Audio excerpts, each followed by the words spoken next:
Hello दोस्तों, आप सभी के आपके अपने यूट्यूब चैनल पे बहुत बहुत स्वागत है। आशा करते हैं आप सभी अच्छे होंगे और जम के तैयारी कर रहे होंगे।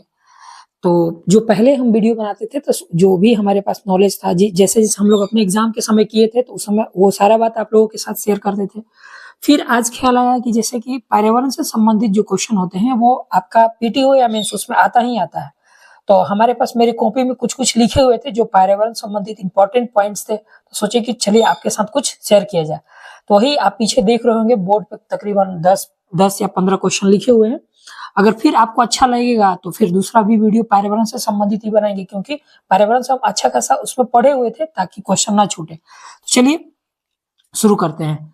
तो देखिए, सबसे पहले हमने जितना भी संरक्षण अधिनियम है तो संरक्षण अधिनियम से क्वेश्चन रहता ही रहता है आपका एग्जाम में, ठीक है। तो हमने क्या किया था कि पूरे संरक्षण अधिनियम जो भी मोस्ट इंपॉर्टेंट है उसको एक जगह लिख लिया। जैसे सबसे पहला है आपका वन्य जीव संरक्षण अधिनियम, ध्यान दीजिएगा।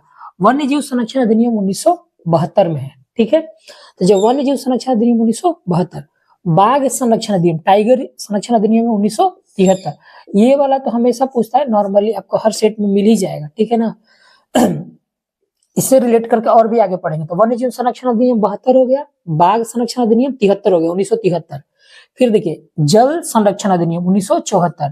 तो देखिए हम कैसे पढ़ते थे, तो जैसे बाघ है तो बाघ को प्यास लगेगा ही, तो इसलिए बाघ के बाद फिर आया जल संरक्षण अधिनियम। तो जल संरक्षण अधिनियम कब हो जाएगा? 1974। आप अपने कॉपी पर नोट डाउन करते चलिएगा, ठीक। तो बाघ हो गया, जल हो गया। फिर उसके नीचे आपका मगरमच्छ संरक्षण अधिनियम 1974। तो मगरमच्छ तो जल में ही रहेगा, तो जब जल संरक्षण अधिनियम 1974 है तो मगरमच्छ संरक्षण अधिनियम 1974 है। तो देखिए वन्य जीव तो अलग ही है आपका, वन्य जीव संरक्षण अधिनियम 1972। बाघ हो गया 1973, बाघ पानी पिएगा तो 1974, फिर पानी में मगरमच्छ रहेगा तो 1974 हो गया, ठीक है। ऊपर वाला वन्य जीव था और नीचे जब हमको पता चला कि जब सारे जानवरों को संरक्षण करते हैं तो भाई वन को भी संरक्षण करना चाहिए, ऐसा हम रिलेट करके याद किए थे, तो ये हो गया आपका वन संरक्षण अधिनियम। ध्यान दीजिएगा, ऊपर वाला था वन्य जीव। देखिए वन्य जीव, तो वन्य जीव में बाघ मगरमच्छ वगैरह आ जाएंगे आपका, तो 72 हो गया। लेकिन फिर हमारा दिमाग सरकार को आया, चाहे मतलब दिमाग में आया कि वन को संरक्षण करना चाहिए, तो हो गया वन संरक्षण अधिनियम आपका 1980, ठीक है ना। वन संरक्षण अधिनियम कब है आपका? 1980, ठीक।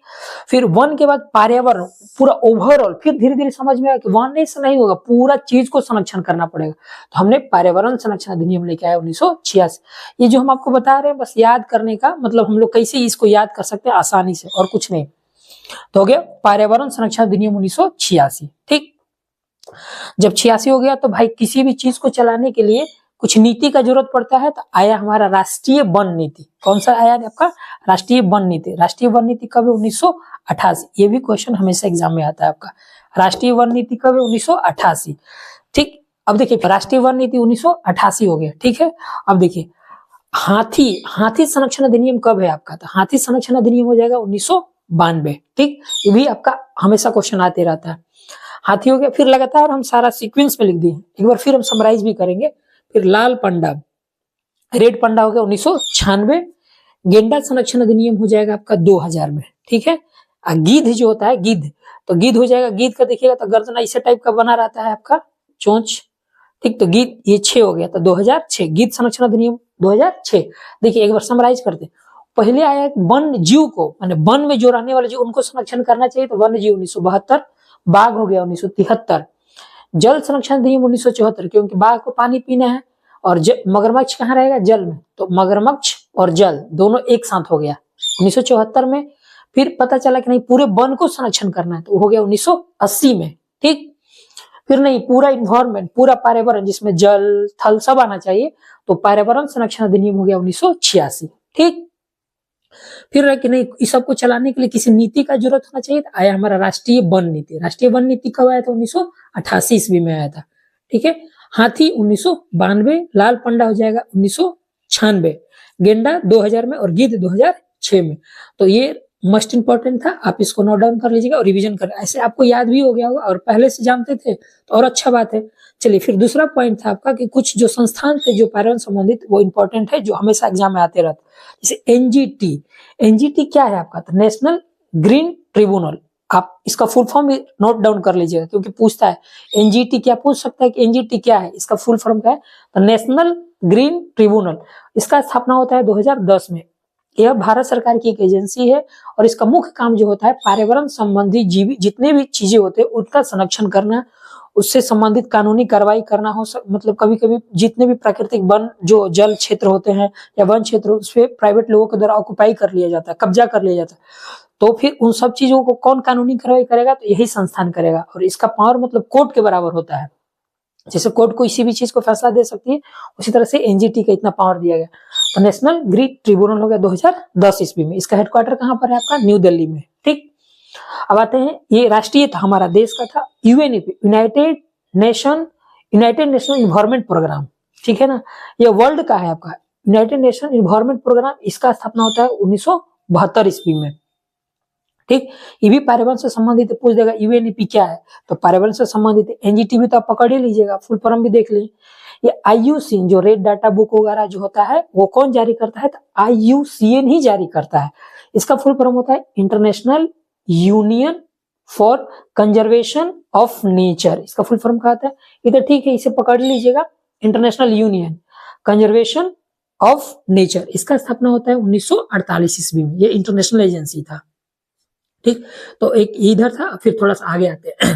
अब देखिए एनटीसीएन, नेक्स्ट पॉइंट है हमारा एनटीसीएन।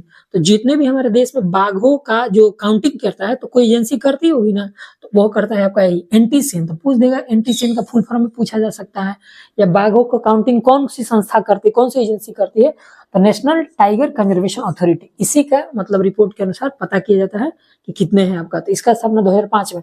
स्थापना उतना इंपॉर्टेंट नहीं है, लेकिन फुल फॉर्म और संस्था क्या है ये इंपॉर्टेंट है इसका।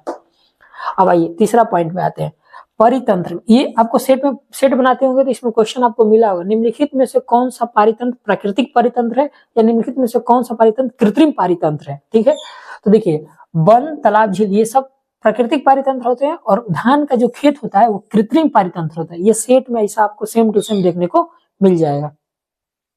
अब देखिए यहाँ पे लिखिए क्वेश्चन नंबर 4 में, उत्पादक, उपभोक्ता और अपघटन। यहाँ पे 3 पॉइंट बनाया गया है। ठीक, तो उत्पादक पेड़ पौधा और ये सवाल जो होते हैं ये उत्पादक में आते हैं। ठीक है, उत्पादक हो गए। उपभोक्ता में जानवर और मनुष्य। डीप में बाद में थोड़ा सा वीडियो बनाया जाएगा, अभी कट टू कट क्वेश्चन आपको नोट डाउन करके लेके आए हैं। ठीक, सबसे ज्यादा इसमें तीनों में इंपॉर्टेंट अपघटन। निम्नलिखित में से कौन सा अपघटन है, सेम क्वेश्चन सेट में मिलेगा आपका। तो कवक और जीवाणु, मतलब कि ये क्या करते हैं, किसी भी चीज को अपघटित कर देते हैं, नए चीजों में परिवर्तित कर देते हैं। तो कौन कौन होते हैं, कवक और जीवाणु, ये सबसे ज्यादा दिखेगा। उत्पादक में तो देख लीजिए, जैसे कोई भी पेड़ पौधा उत्पादक ही होता है, उपभोक्ता में हम लोग हो गए, जानवर वगैरह हो गए। फिर नेक्स्ट क्वेश्चन है 10% का सिद्धांत। जैसे आप पढ़े होंगे सेट में, किसी भी चीज को कंज्यूम मतलब अगर हम उसको खाते हैं या कंज्यूम करते हैं तो उसका 10% एनर्जी हम लोगों को मिलता है। कोई ये सिस्टम सारा चीजों पे लागू होता है। तो उस 10% का सिद्धांत किसने दिया था, तो लिंडेमन ने दिया था। ये सेट में आपको मिल जाएगा। 10% का सिद्धांत किसने दिया था, लिंडेमन ने दिया था। ठीक, लिख लीजिएगा। फिर आदि पिरामिड से संबंधित क्वेश्चन पूछता है, स्थलीय पिरामिड उल्टा होता है कि सीधा होता है, ऐसे क्वेश्चन पूछेगा। जलीय पिरामिड उल्टा होता है कि सीधा होता है, ये बहुत इंपॉर्टेंट क्वेश्चन है आपका पिरामिड वाला, बहुत बार सेट में मिलेगा आपको। देखिए पिरामिड में हम दोनों बना दिए, एक स्थलीय पिरामिड बना है और एक जलीय पिरामिड बना है। तो जो स्थलीय पिरामिड होता है वह सीधा होता है, स्थलीय पिरामिड जो होता है वह सीधा होता है। यह स्थलीय पिरामिड है, यहाँ पे बना दिए, लिख लीजिए सीधा, सेट में मिलेगा क्वेश्चन एग्जाम में, तो ये सीधा होता है। ठीक, जलीय पिरामिड उल्टा होता है, जलीय पिरामिड भी यहाँ बनाया हुआ है। जलीय पिरामिड का ये होता है आपका, जलीय पिरामिड उल्टा होता है। ऑप्शन में फोटो ना दे करके उल्टा भी लिख देगा ऑप्शन, उल्टा होता है, सीधा होता है, जो भी चीज होती है। ठीक है, अब कुछ इंपॉर्टेंट आंदोलन जिसे आप पढ़े भी होंगे, चिपके आंदोलन का संबंध पेड़ पर्यावरण से संबंधित है। एपीके जो है ना इसमें इंपॉर्टेंट है आपका, ये हम लोग एग्जाम में आया था। एपीके का संबंध किस राज्य से पूछ दिया था, तो एपीके जो आपका आंदोलन है वो कर्नाटक। सबसे पहले चिपको देख लेते, उससे रिलेट हो जाएगा एपीके। चिपको आंदोलन जो है आपका वो पेड़ पौधे बचाने से इसका नाम ही हुआ था कि चिपको, मतलब पेड़ को लेकर चिपक गए थे, पेड़ काटने से बचाया गया था। ठीक है, उस समय वहां के प्रमुख नेता थे सुंदरलाल बहुगुणा थे। ठीक, उत्तराखंड से संबंधित है। ये 1973 ईस्वी में शुरू हुआ था, बहुत लंबा दौर चला था, लेकिन स्टार्टिंग लगभग 1973 में हुआ था। इसी चिपको आंदोलन से प्रेरित होकर के कर्नाटक में एपीको आंदोलन चलाया गया था। ठीक, वहां पे किसी औद्योगिकरण के कारण, मतलब इंडस्ट्रियलाइजेशन के कारण पेड़ पौधे काटे जा रहे थे, तो वही एपीको आंदोलन चलाया गया था 1983 में। 1900 देखिएगा, चिपको आंदोलन 1973, 10 साल के बाद 1983 में आया था एपीको आंदोलन। कहां से संबंधित है ये वाला, तो ये लिख लीजिएगा दक्षिण भारत कर्नाटक। ठीक है, हो सकता है कि ऑप्शन में दे दे दक्षिण भारत दे दे, उत्तर भारत दे दे या कर्नाटक दे दे। ठीक है, तो एपिको आंदोलन आप समझिए। नर्मदा आंदोलन तो आप बहुत बार पढ़े होंगे, तो ये है 1983, मेधा पाटकर और बाबा आमटे से संबंधित है आपका। ठीक है, तो ये चिपके आंदोलन, एपिको आंदोलन और नर्मदा आंदोलन समझिए। तो यही छोटा सा आपका क्वेश्चन था, मतलब कि लगभग 15 प्लस क्वेश्चन जो पैरावन से संबंधित इंपॉर्टेंट था। अगर आपको अच्छा लगेगा तो और भी इसमें क्वेश्चन लेके आएंगे।